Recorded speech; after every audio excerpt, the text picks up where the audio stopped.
Story: The Baker's Dozen. Boss Volkert Jan Petersen van Amsterdam kept a bakeshop in Albany, and lives in history as the man who invented New Year cakes and made gingerbread babies in the likeness of his own fat offspring. Good churchman though he was, the bane of his life was a fear of being bewitched, and perhaps it was to keep out evil spirits, who might make one last effort to gain the mastery over him, ere he turned the customary leaf with the incoming year, that he had primed himself with an extra glass of spirits on the last night of 1654. His sales had been brisk, and as he sat in his little shop, meditating comfortably on the gains he would make when his harmless rivals, the Knickerbackers, bakers of marbles, sent for their usual supply of Olie Koeks and mince pies on the morrow, he was startled by a sharp rap, and an ugly old woman entered. "Give me a dozen New Year's cookies," she cried, in a shrill voice. "Vel, den, you needn't speak so loud. I-A-I-N-D thief, den." "A dozen," she screamed. "Give me a dozen.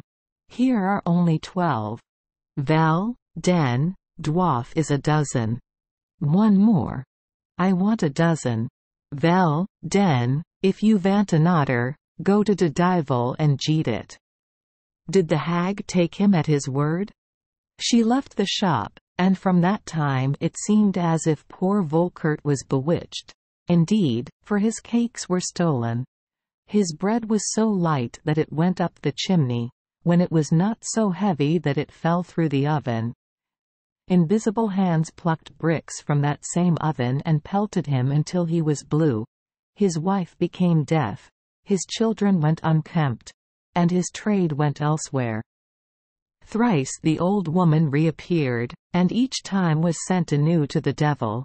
But at last, in despair, the baker called on St. Nicolaus to come and advise him.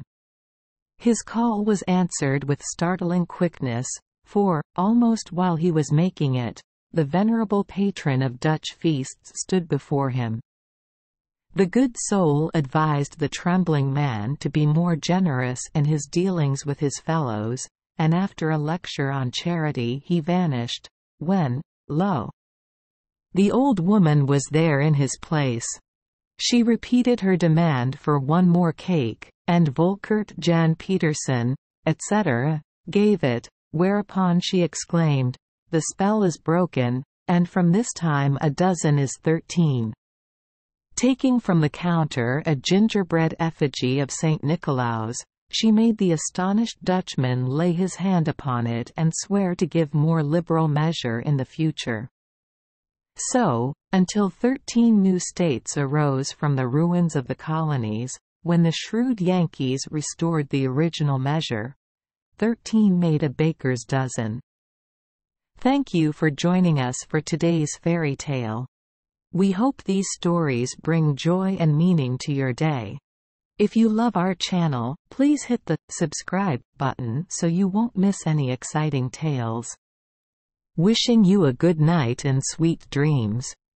See you in the next story.